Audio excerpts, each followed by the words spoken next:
Hello friends, जैसा कि आप सभी का 10 अप्रैल को पटवारी एग्जाम फिक्स हो गया है, तो सभी अच्छे से तैयारी कीजिएगा। अभी आपका संविधान और भारतीय अर्थव्यवस्था की क्लास संचालित हो रही है। ठीक है, तो आइए हम भारतीय अर्थव्यवस्था की पहली क्लास प्रारंभ करते हैं। एक वीडियो आप सभी को प्रोवाइड किया गया था। आज दूसरे टॉपिक पर बात करेंगे। आज का हमारा टॉपिक है भारतीय रिजर्व बैंक एवं उसकी मौद्रिक प्रणाली। अच्छे से पढ़िएगा, यहाँ से कॉन्सेप्चुअल क्वेश्चन पूछे जा रहे हैं प्रत्येक एग्जाम में, चाहे व्यापम के हो पीएससी के हो। कॉन्सेप्ट आधारित प्रश्न पूछा जा रहा है मौद्रिक प्रणाली से, तो उसके बारे में हम अभी समझने का प्रयास करेंगे। बहुत ही आसान भाषा में है, थोड़ा सा इंतजार कीजिएगा। पहले हम सामान्य परिचय देख लेते हैं भारतीय रिजर्व बैंक का, उसके बाद उसकी मौद्रिक प्रणाली के बारे में देखेंगे। सबसे पहले देखिए भारतीय रिजर्व बैंक ऑफ इंडिया। ठीक है, इसकी स्थापना हुई थी 1 अप्रैल 1935 को। ये आप सभी जानते होंगे, जो नए छात्र हैं नोट डाउन कर लीजिएगा।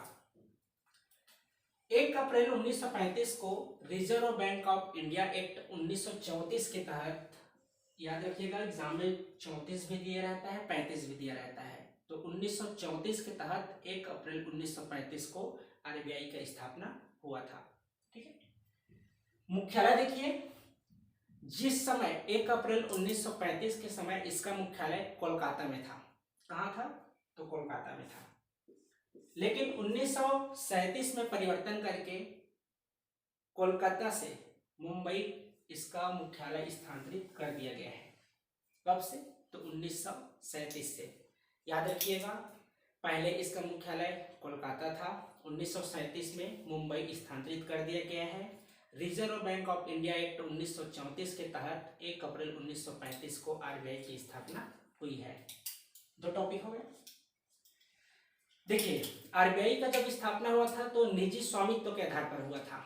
निजी स्वामित्व के आधार पर 5 करोड़ की राशि के साथ इसका निर्माण हुआ था। सिर्फ 5 करोड़। अभी वर्तमान में 200 करोड़ लगता है कोई भी बैंक स्थापित करने में, लेकिन आरबीआई का स्थापना हुआ था 5 करोड़ के निजी स्वामित्व के आधार पर। और आरबीआई के स्थापना किस आयोग के संशय पर हुआ था, समिति के पर हुआ था, ये क्वेश्चन पूछा जाता है, तो इसको नोट डाउन कर लीजिएगा। हिल्टन यंग समिति क्वेश्चन पूछा जाता है। हिल्टन यंग समिति किससे संबंधित है? तो आरबीआई की स्थापना से संबंधित है। ठीक है, तो हिल्टन यंग समिति के ये संदर्भ में है आरबीआई की स्थापना। तो हिल्टन यंग समिति की सिफारिश के आधार पर 500 करोड़ के राशि पर आरबीआई का स्थापना हुआ है। ये प्रमुख बिंदु हैं जो सामान्य जानकारी के लिए आपको पता होना चाहिए। देखिए, प्रथम गवर्नर थे सर ऑसबॉर्न स्मिथ प्रथम गवर्नर थे। वहीं वर्तमान में अभी शक्तिकांत दास है। आरबीआई के वर्तमान में गवर्नर कौन है? तो शक्तिकांत दास है। इसका क्रम याद रखिएगा, जिस तरह से पीएससी क्वेश्चन पूछ रहा है उस आधार पर इसको भी याद रखिएगा। 25वां क्रम के हैं शक्तिकांत दास। ठीक, तो देखिए आरबीआई के गवर्नर की नियुक्ति कौन करता है, इसको भी आप याद रख लीजिए। तो देखिए, इसका गवर्नर की नियुक्ति करता है वित्त मंत्री के सलाह पर प्रधानमंत्री द्वारा। ठीक, वित्त मंत्री के सलाह पर प्रधानमंत्री द्वारा आरबीआई के गवर्नर का नियुक्ति किया जाता है।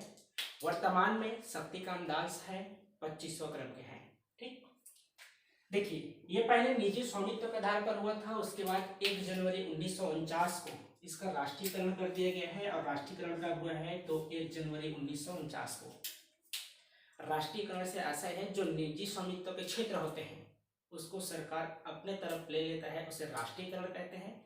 और मान लीजिए कोई सरकारी पूंजी है उसको निजी क्षेत्र में देता है, उसे निजीकरण कहते हैं। ठीक है, तो राष्ट्रीयकरण हुआ था आरबीआई का 1 जनवरी 1949 को। ठीक, तो ये हो गए रिजर्व बैंक ऑफ इंडिया का सामान्य परिचय। इतना बेसिक जानकारी है, यहाँ से प्रश्न तो अभी वर्तमान दृष्टिकोण में नहीं पूछा जा रहा है, फिर भी मान लीजिए कहीं पूछ दे तो याद रखिएगा वर्तमान में शक्तिकांत दास है, 25वां क्रम के हैं, ताकि आप देख लीजिए। मुंबई को आर्थिक राजधानी भी कहा जाता है। भारत का आर्थिक राजधानी अगर प्रश्न पूछे तो मुंबई कहा जाता है, इसको भी आप याद रखिएगा। ठीक है, हमारे भारत का सबसे जो प्रमुख बैंक है और सबसे जिसके अधीन सभी बैंक संचालित होते हैं वह है रिजर्व बैंक ऑफ इंडिया। ठीक, तो ये हो गए आपके भारतीय रिजर्व बैंक के बारे में सामान्य परिचय। आइए इसके आगे हम देखते हैं कि आखिर रिजर्व बैंक कितने सदस्य हैं, इनमें कौन कौन बैठते हैं, इन सभी के बारे में देख लेते हैं। उसके बाद इसके मौद्रिक प्रणाली के बारे में बात करेंगे। देखिए आरबीआई की संरचना है, अगला टॉपिक देखिए आरबीआई का संरचना। तो ये 21 सदस्यीय संरचना है। 21 सदस्यीय संरचना में कौन कौन है? तो पहला तो आरबीआई के एक गवर्नर है, तो गवर्नर तो एक ही रहेंगे। तो वर्तमान में गवर्नर है शक्तिकांत दास, 25वां क्रम के। ठीक, वर्तमान में जो गवर्नर है शक्तिकांत दास, 25वां क्रम। ठीक, उसके बाद 4 डिप्टी गवर्नर होते हैं। तो 4 डिप्टी गवर्नर कहाँ कहाँ से होते हैं देख लीजिए। 4 डिप्टी गवर्नर, पहला तो आपका न्यू दिल्ली, न्यू दिल्ली अर्थात नई दिल्ली, यहाँ एक गवर्नर डिप्टी गवर्नर बैठते हैं। इसके जस्ट दूसरे दक्षिणी क्षेत्र में है मद्रास, यहाँ आरबीआई के डिप्टी गवर्नर बैठते हैं, 2 हो गए। तीसरा देखिए कोलकाता, और चौथा है मुंबई।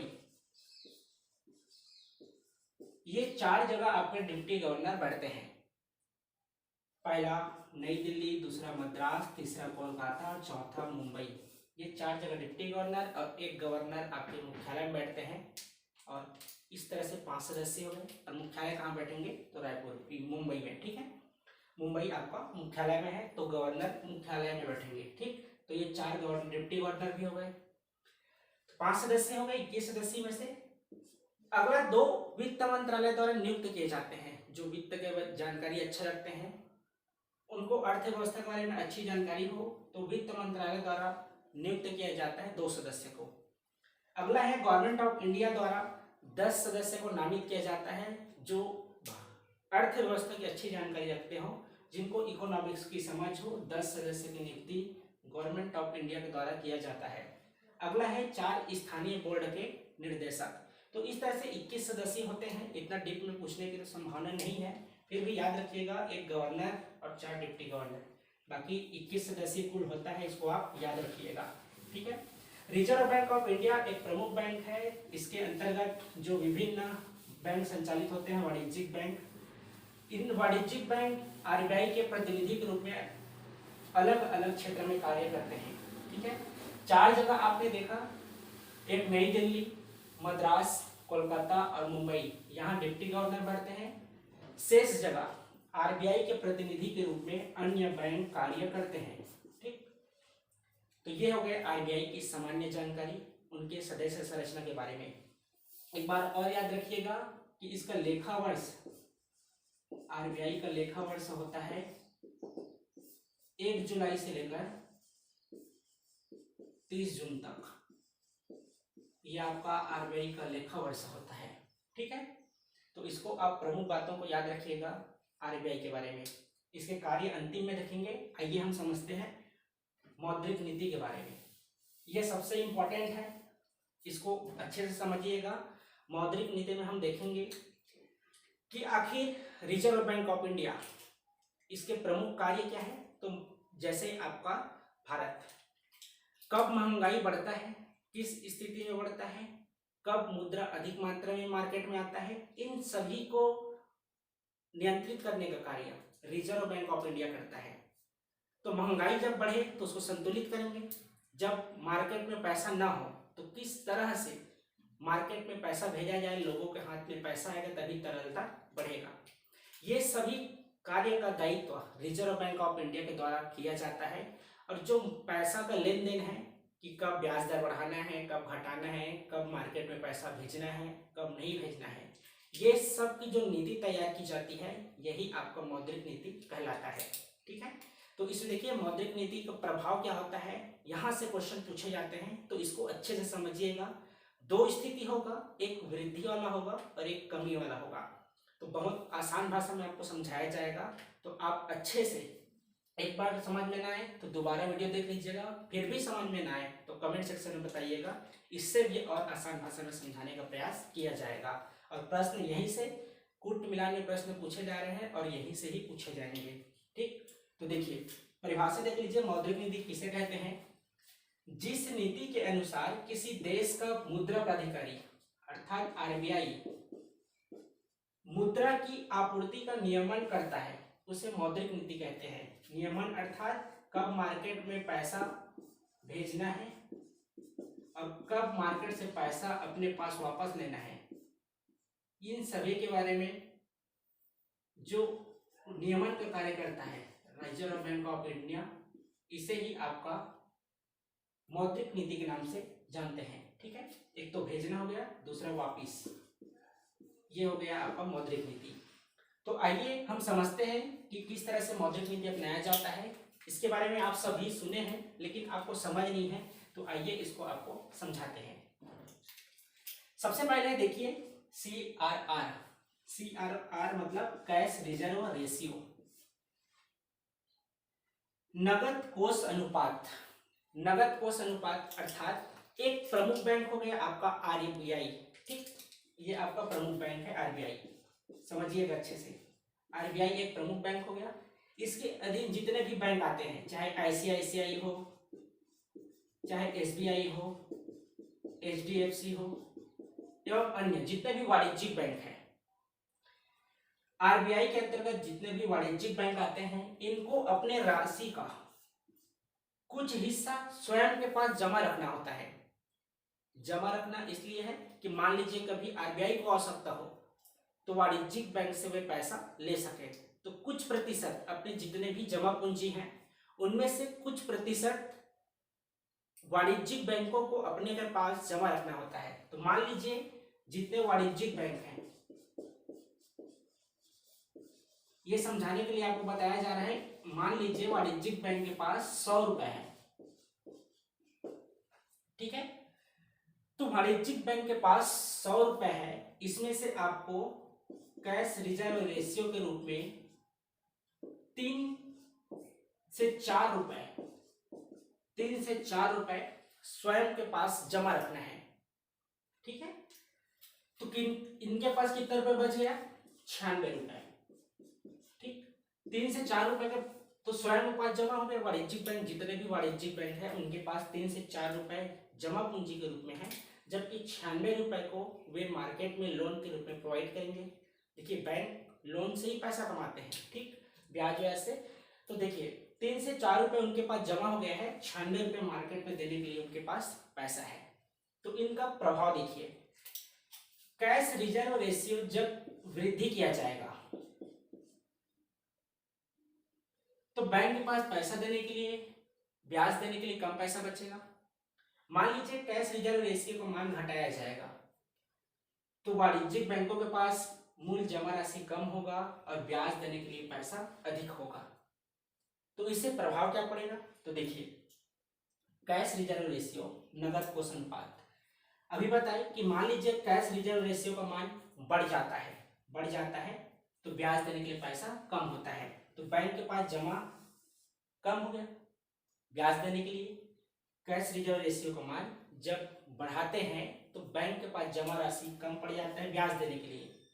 भले ही बैंक के पास जमा ज्यादा होगा, वाणिज्यिक बैंक के पास जमा ज्यादा होगा, लेकिन उसका प्रयोग नहीं कर पाएंगे क्योंकि उनको स्थिर जमा रखना है, कब RBI को आवश्यकता पड़ जाए और वाणिज्यिक बैंक से वापस पैसा ले, वे बैंक जमा के रूप में काम आता है। तो देखिए कैश रिजर्व रेशियो का मान जब बढ़ा तो बैंक के पास तो भले ही जमा है लेकिन ब्याज देने के लिए बैंक जमा राशि कम है। अभी बताए कि मान लीजिए कैश रिजर्व रेशियो का मान बढ़ता है, अभी वर्तमान में 3.5 रुपए है, तो मान लीजिए 4 रुपए बढ़ा तो 96 बचा, 5 रुपए से 95, और वही कमी हो तो पैसा देने के लिए उनके पास ज्यादा होगा। तो देखिए जब पैसा कैश रिजर्व रेशियो का मान बढ़ा तो पैसा तो कम पड़ गया ब्याज देने के लिए। जब ब्याज देने के लिए पैसा कम हो, ब्याज देने के लिए पैसा कम हो और लेने वाले ज्यादा हो, पैसा क्या हो? कम हो और लेने वाले ज्यादा हो, तो इससे क्या होगा? ब्याज दर में वृद्धि हो जाएगा। तो ब्याज दर में वृद्धि होगा तो क्या व्यक्ति लोन लेंगे? क्या नहीं लेंगे। जब ब्याज दर ज्यादा हो तो व्यक्ति लोन नहीं लेता है। जब व्यक्ति लोन ही नहीं लेगा, कोई कंपनी हो, निजी संस्थान हो, लोन ही नहीं लेगा, तो क्या वे कहीं निवेश कर पाएंगे? नहीं कर पाएंगे। जब निवेश ही नहीं करेंगे तो किसी को रोजगार मिल पाएगा क्या? नहीं मिल पाएगा। मान लीजिए निवेश ही नहीं हुआ तो किसी को रोजगार नहीं मिल पाएगा। जब तक किसी को रोजगार नहीं मिलेगा तो उसके हाथ में तरलता अर्थात पैसा नहीं आएगा। पैसा नहीं आएगा अर्थात मनी सप्लाई कम हो जाएगी। जब मनी सप्लाई कम होगी तो महंगाई कम होगा। ठीक है, महंगाई कम कैसे होगा? मान लीजिए कोई वस्तु का उत्पादन हो रहा है और लोगों के पास पैसा ज्यादा होगा तो वस्तु का मूल्य बढ़ेगा, और वही लोगों के पास पैसा ही नहीं होगा तो खरीदने की क्षमता ही नहीं होगी तो वस्तु का मूल्य तो कम ही रहेगा। तो जब मार्केट में मनी सप्लाई ना हो तब उस स्थिति में महंगाई कम होता है। एक होता है मुद्रास्फीति और दूसरा होता है मुद्रा अस्फीति। इसके बारे में अगली कक्षा में देखेंगे। फिर भी यहाँ समझ लीजिए, जब टॉपिक आ ही गया है तो जब महंगाई ना हो मुद्रा अस्फीति कहलाते हैं, अर्थात लोगों के पास पैसा नहीं है। इस स्थिति में क्या किया जाता है कि मार्केट में पैसा भेजने के लिए इन्हीं नीतियों का पालन किया जाता है।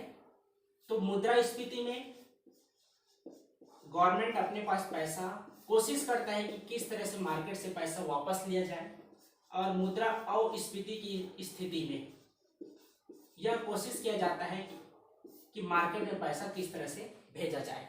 ठीक, अगली कक्षा में इसको विस्तार से समझेंगे।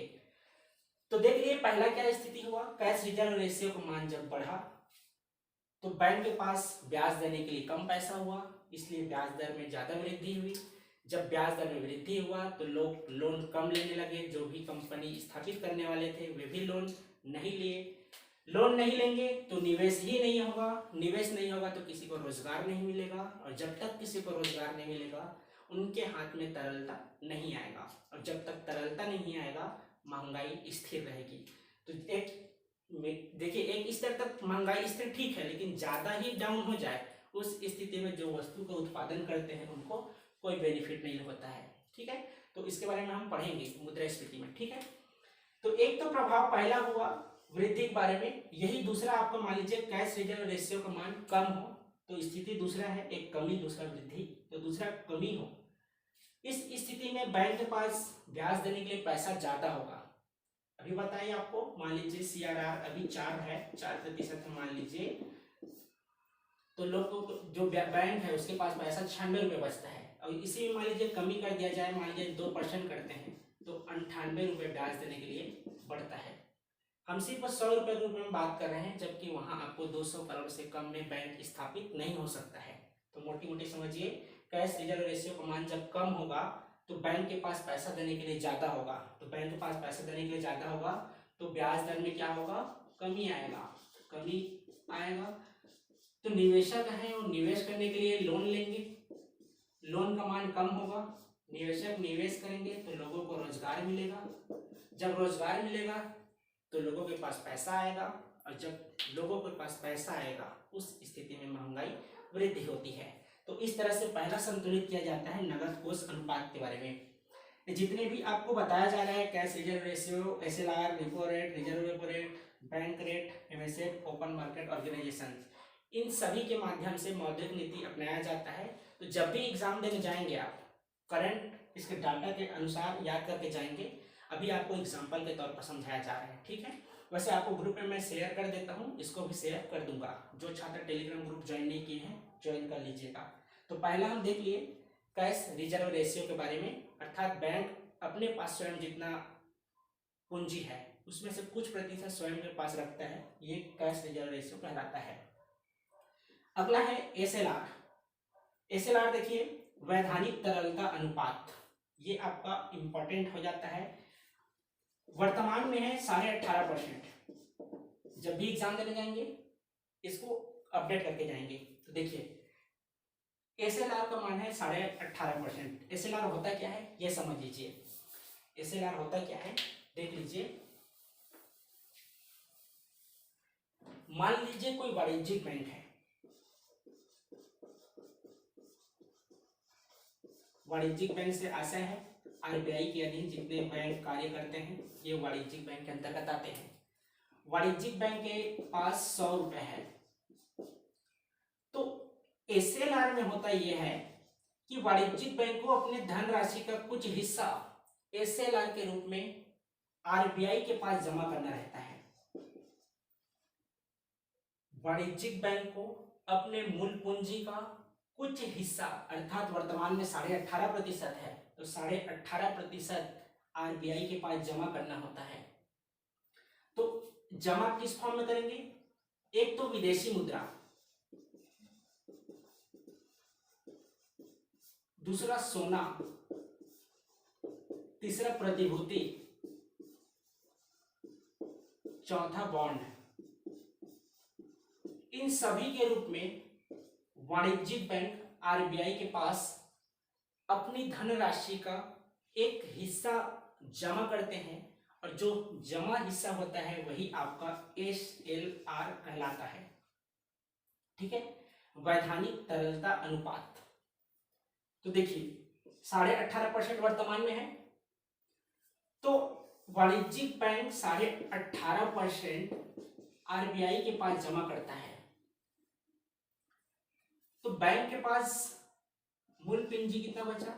81.5%। ठीक है, 81.5%, अर्थात हम 100 रुपए के भाव में देख रहे हैं, तो बैंक के पास ब्याज देने के लिए सिर्फ 81.50 रुपए बचता है। 18.5 रुपए कहाँ जमा हो गया? आरबीआई के पास जमा हो गया। इसके पहले हम देखें 4% आपका कैश रिजर्व रेशियो है, अर्थात स्वयं के पास जमा है, और वहीं 18.5% आरबीआई के पास जमा है। तो 18 4 22, अर्थात सीधा सीधा मान लीजिए 22.5 हो रहा है, तो मोटी मोटी 22.5% को छोड़कर हम 22% लेते हैं। इस स्थिति में देखिए वाणिज्यिक बैंक के पास जितने भी उनकी मूल राशि है उसमें से 22% क्या वे ब्याज के रूप में दे पा रहे हैं? तो नहीं दे पा रहे हैं। 22% में एक तो आरबीआई के पास जमा करना पड़ रहा है जिसे एसएलआर कहते हैं, और स्वयं के पास जमा करना पड़ रहा है जिसे सीआरआर कहते हैं। तो ब्याज देने के लिए सिर्फ 78 रुपए बचता है। हम 100 रुपए में देख रहे हैं, तो समझिए 22% उनका पैसा कम हो रहा है, और एक बैंक स्थापित करने में 200 करोड़ रुपए से कम में बैंक स्थापित नहीं होता है। उस स्थिति में 200 करोड़ को आप 2.5% निकालिएगा। हम सीधा यहाँ 100 रुपए के भाव में देख रहे हैं, तो 100 रुपए में मान लीजिए 22 रुपए आपका एसएलआर और सीआरआर के रूप में निकल जा रहा है। तो बैंक के पास ब्याज देने के लिए सिर्फ 78 रुपए हो रहा है। इस स्थिति में क्या होगा, मनी सप्लाई कैसे होगा, इसके बारे में देख लीजिए। समझ नहीं आ रहा होगा तो कमेंट सेक्शन में बताइएगा, कल एक बार और समझा देंगे आपको। ठीक है, दूसरा एसएलआर। एसएलआर में हम दो भाग देखेंगे, एक तो कमी के बारे में देखेंगे, एसएलआर में कमी करने से क्या होगा, और एसएलआर में वृद्धि करने से क्या होगा। तो आप समझ गए होंगे, एसएलआर में कमी करेंगे, किसके पास? एसएलआर तो समझ गए, आरबीआई के पास एक निश्चित हिस्सा जमा करना पड़ता है। जब एसएलआर में वृद्धि होगा तो बैंक के पास, जो वाणिज्यिक बैंक है उनके पास बैंक जमा कम होगा, क्योंकि बाकी पैसा तो आरबीआई के पास जमा हो गया, तो बैंक जमा राशि कम होगा। इस स्थिति में ब्याज दर में क्या होगा? वृद्धि होगा। तो ब्याज दर में जब वृद्धि होगा तो क्या होगा? लोन कम लेंगे, लोन कम लेंगे तो निवेश भी कम होगा। जब निवेश कम होगा तो रोजगार भी कम लोगों को मिलेगा, और रोजगार जब कम मिलेगा तो तरलता मार्केट में नहीं आएगी। इस स्थिति में महंगाई स्थिर रहेगा। ठीक है, तो महंगाई जब स्थिर है तब तो ठीक है, और मान लीजिए महंगाई बहुत नीचे चला गया है, उस स्थिति में क्या है? एसएलआर में कमी किया जाता है। तो एसएलआर में कमी करने से क्या होगा? बैंक के पास जमा राशि बढ़ जाएगा। बैंक के पास जमा राशि बढ़ेगा तो ब्याज दर में कमी आएगी। ब्याज दर में जब कमी आएगा तो लोग लोन लेंगे, लोन भी लेंगे तो निवेश भी करेंगे, निवेश करेंगे तो लोगों को रोजगार मिलेगा, और रोजगार मिलेगा तो लोगों के पास तरलता आएगी, अर्थात पैसा आएगा, और वे उसे खर्च करेंगे। तो अर्थात महंगाई उस स्तर में बढ़ेगी। तो इस तरह से आपका मौद्रिक नीति के अंतर्गत दूसरा बिंदु हुआ एसएलआर। पहला देख लिए कमी और दूसरा वृद्धि। टॉपिक देखिए सीआरआर एसएलआर। ठीक, एक बार और देख लीजिए। सीआरआर मतलब स्वयं के पास एक जमा राशि रखना। एसएलआर का मतलब अपने धन का कुछ हिस्सा आरबीआई के पास जमा करना। ठीक है, मान लीजिए आपके पास 100 रुपए है, तो आपको बोले कि 5 रुपए आपके पास रखना है, 15 रुपए मुझे देना है, तो आपके पास तो 80 रुपए बचा। मान लीजिए वही हम 15 रुपए नहीं लेते, आप 5 रुपए जमा नहीं रखते, तो 100 रुपए को आप ब्याज दे सकते हैं, तो उसमें आपको ज्यादा बेनिफिट है। तो इस स्थिति में मौद्रिक नीति दूसरा बिंदु है, जब महंगाई कमी करना हो, वृद्धि करना हो, तो किस तरह से किया जाता है, इसको याद रखिएगा, यहाँ से प्रश्न बन रहे हैं। तीसरा है रेपो रेट। रेपो रेट में क्या होता है, आरबीआई वाणिज्यिक बैंक को ब्याज देता है।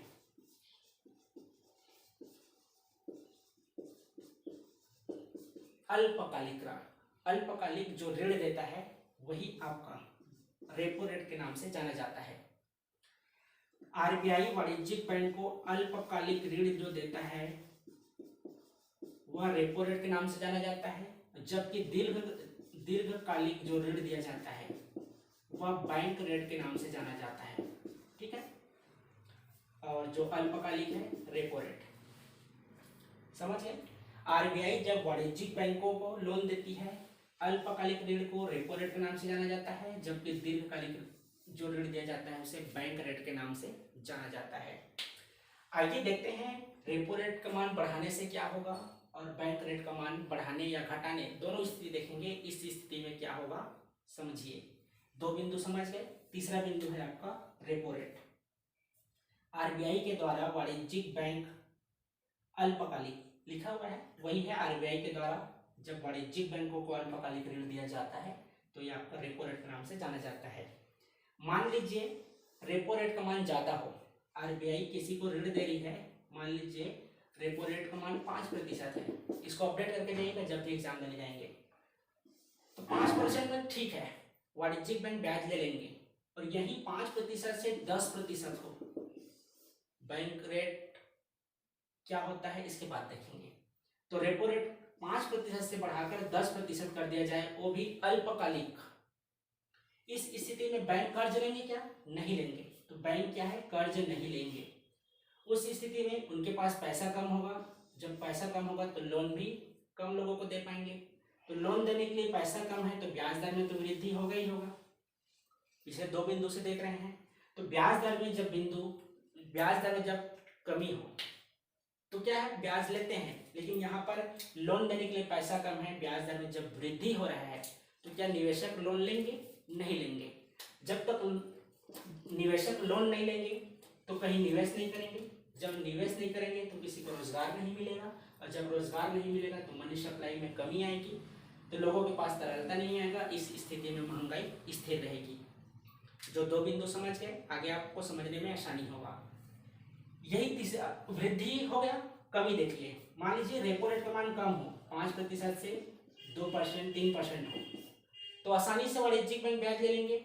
इस स्थिति में उनके पास पैसा ज्यादा होगा, वाणिज्यिक बैंक के पास ब्याज देने के लिए पैसा ज्यादा होगा, उस स्थिति में वे लोन ज्यादा देंगे, ज्यादा लोगों को देंगे। दूसरी स्थिति देख रहे हैं हम, तो देखिए ब्याज दर उस स्थिति में कम होगा, तो ब्याज दर में कम होगा तो निवेशक लोन लेंगे तो निवेश करेंगे तो लोगों को रोजगार मिलेगा, और रोजगार मिलने से उनके पास पैसा आएगा, तरलता आएगा।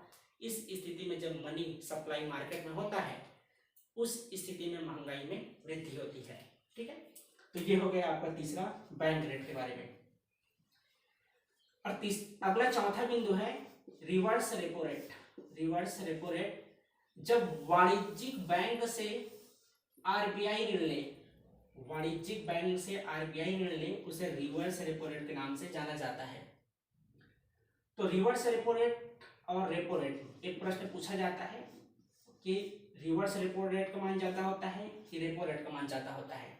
तो याद रखिएगा रेपो रेट का मान ज्यादा होता है। क्यों होता है? क्योंकि आरबीआई वाणिज्यिक बैंक को ब्याज देती है, उस स्थिति में रेपो रेट का मान ज्यादा होता है। और जब आरबीआई स्वयं ऋण लेता है रिवर्स रेपो रेट के रूप में, इसलिए वाणिज्यिक बैंक से जब ब्याज स्वयं लेता है तो उसका ब्याज दर कम होता है। ठीक है, तो रिवर्स रेपो रेट और रेपो रेट इसको याद रखिएगा। चलिए समझते हैं फिर रिवर्स रेपो रेट के बारे में। यह तो आपको आसान भाषा में समझाने के लिए था, बाकी प्रश्न कहाँ से बनते हैं उसको देखिए। रिवर्स रेपो रेट वाणिज्यिक बैंक से जब आरबीआई ब्याज देता है, मान लीजिए रिवर्स रेपो रेट दो स्थिति होगा। यदि वाणिज्यिक बैंक को ब्याज दर अच्छा मिले, रेपो रेट से भी ज्यादा मिले, उस स्थिति में वाणिज्यिक बैंक लोगों को ब्याज न देकर आरबीआई को ब्याज देंगे, इससे उनको बेनिफिट है। और मान लीजिए रिवर्स रेपो रेट का मान कम हो तो उससे वाणिज्यिक बैंक को घाटा होगा। मान लीजिए आप स्वयं मान 10 रुपये उधार लिए हैं 10% पर, और वही आपसे जो 10% में ब्याज दिया है और मांग रहे हैं आपसे 5% में, तो आपको तो घाटा है ना। वही है आपका रिवर्स रेपो रेट। आरबीआई जब स्वयं ब्याज देता है तो कम रेट पर लेता है, और जो वह खुद देता है रेपो रेट पे, तो उस स्थिति में ब्याज दर ज्यादा होता है। ठीक है, तो देखिए चौथा है reverse repo rate. Reverse repo rate का मान जब ज्यादा हो तो बैंक के पास राशि कम बचेगा। राशि इसलिए कम बचेगा क्योंकि रिवर्स रेपो रेट में वाणिज्यिक बैंक को पैसा अच्छा मिलेगा, तो ब्याज तो आरबीआई को ही देंगे। उस स्थिति में बैंक के पास ब्याज देने के लिए पैसा आम जनता के लिए कम होगा, क्योंकि वो आरबीआई को दे चुका है। इस स्थिति में क्या होगा, लोगों को लोन देने के लिए पैसा कम होगा, तो ब्याज दर में वही ज्यादा होगा। जब ब्याज दर में ज्यादा होगा तो लोग निवेशक निवेश कम लेंगे, निवेशक कम निवेश करेंगे, इससे रोजगार में कमी आएगी। जब रोजगार में कमी आएगी तो उनके पास पैसा नहीं आएगा। इस स्थिति में महंगाई कंट्रोल रहेगा। वही इसका दूसरा पक्ष है कमी। जब रिवर्स रेपो रेट का मान कम हो, उस स्थिति में वाणिज्यिक बैंक को घाटा होता है, तो कोशिश करता है कि वे ब्याज आरबीआई को कम दे, आम जनता को पैसा ब्याज के रूप में ज्यादा दे। इस स्थिति में पैसा उनके पास ज्यादा रहेगा, तो कम से कम आरबीआई से ज्यादा तो आम जनता से उनको ब्याज मिलेगा। इस स्थिति में वे लोन के पास पैसा ज्यादा होता है, उस स्थिति में उनका ब्याज दर कमी किया जाता है। इससे निवेशक निवेश करने के लिए ब्याज लेते हैं। जब निवेश करते हैं तो लोगों को रोजगार मिलता है, रोजगार मिलता है तो उनके पास पैसा आता है। जब पैसा आता है तो पुनः महंगाई वृद्धि होती है। तो कमी और वृद्धि, इसको आप समझिए। ठीक है, यह हो गया repo rate, reverse repo rate. अगला है बैंक रेट। बैंक रेट अभी कुछ देर पहले बताए कि आरबीआई जब वाणिज्यिक बैंकों को एक दीर्घकालिक ऋण दे, पहले हम देखे थे अल्पकालिक, अभी देख रहे हैं दीर्घकालिक। तो दीर्घकालिक ऋण जब देता है उसको हम बैंक रेट के नाम से जानते हैं। तो देखिए बैंक रेट है आरबीआई के द्वारा वाणिज्यिक बैंकों को दीर्घकालिक ऋण दिया जा रहा है। दीर्घकालिक ऋण में यदि मान लीजिए बैंक रेट कम हो, बैंक रेट कम होगा तो वाणिज्यिक बैंक ज्यादा ब्याज लेगा, तो ज्यादा ब्याज लेगा तो उनके पास जमा पूंजी भी ज्यादा होगा। इस स्थिति में आम जनता को कम ब्याज पर लोन देंगे। कम ब्याज पर लोन देंगे तो निवेशक अधिक निवेश करेंगे, अधिक निवेश करेंगे तो लोगों को रोजगार भी मिलेगा, और लोगों को रोजगार मिलेगा तो उनके हाथ में पैसा आएगा, तरलता आएगा, और जब तरलता आएगा उस स्थिति में महंगाई वृद्धि होगी। ठीक है, ये आपको स्थिति समझना होगा, और यही स्थिति से आप प्रश्न आपको पूछा जाता है। कम से कम 2 बार देखिएगा, आप समझ जाएंगे, और लिखने का अभ्यास कर लीजिएगा। तो ये हो गया बैंक रेट। और यही है मान लीजिए बैंक रेट में जब वृद्धि होगा, इस स्थिति में वाणिज्यिक बैंक ब्याज कम लेंगे, तो पुनः वही स्थिति हो जाएगा। जिनके पास खुद पैसा देने के लिए नहीं है वो आपको अधिक रेट पर ब्याज में ही देंगे। उस स्थिति में आप ब्याज नहीं लेंगे, ब्याज नहीं लेंगे तो निवेश नहीं होगा, और निवेश नहीं होगा तो लोगों को रोजगार नहीं मिल पाएगा। तो ये हो गया बैंक रेट के बारे में। अगला है एमएसएफ, सीमांत स्थायी सुविधा दर, जिसको बोलते हैं मार्जिनल स्टैंडिंग फैसिलिटी। कभी मान लीजिए वाणिज्यिक बैंक है, जितने भी वाणिज्यिक बैंक है उनको अति आवश्यक पैसे की आवश्यकता पड़ गई, उनको किसी पार्टी को पैसा देना है, कोई निजी संस्थान है, अधिक समय के लिए उनसे पैसे की मांग करते हैं। उस स्थिति में क्या होगा, वाणिज्यिक बैंक के पास जब पैसा नहीं होगा तब वह आरबीआई से कांटेक्ट करेगा। जब आरबीआई से कांटेक्ट करेगा तुरंत इनको पैसा देना आवश्यक है। जो भी मांग किए हैं, कोई निजी संस्थान है या उद्योगपति है, जब मांग किए हैं तो वाणिज्यिक बैंक सीधा जाता है आरबीआई के पास, और एक रात के लिए एक रात के लिए आरबीआई से जो पैसा लेता है वही आपका एमएसएफ सीमांत स्थायी सुविधा दर के नाम से जाना जाता है, मार्जिनल स्टैंडिंग फैसिलिटी के बारे में। ठीक, तो ये हो गया आपका छठवां बिंदु। सातवां है ओएमओ, ओपन मार्केट ऑर्गेनाइजेशन, खुली बाजार की क्रियाएं। ओपन मार्केट ऑपरेशन होता है, खुली बाजार की क्रियाएं। इसमें क्या होता है, देखिए लास्ट बिंदु में समझ लीजिए। ओपन मार्केट ऑपरेशन, जब मार्केट में पैसा ज्यादा हो,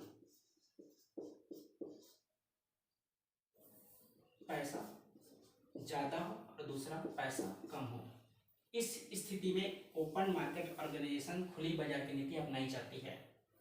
जब पैसा ज्यादा होगा तो आरबीआई क्या करेगा, देखिए एक तो प्रतिभूति जारी करेगा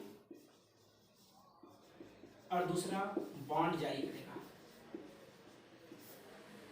प्रतिभूति क्या होता है, जैसे आप शपथ पत्र बनवाते हैं, जो भी आप में कमी रहता है, जैसे आप कुछ भी एग्जाम देने जाते हैं तो आपके आधार कार्ड हो, एडमिट कार्ड हो, दोनों में नाम चेंज हो तो आपको शपथ पत्र ले जाना पड़ता है।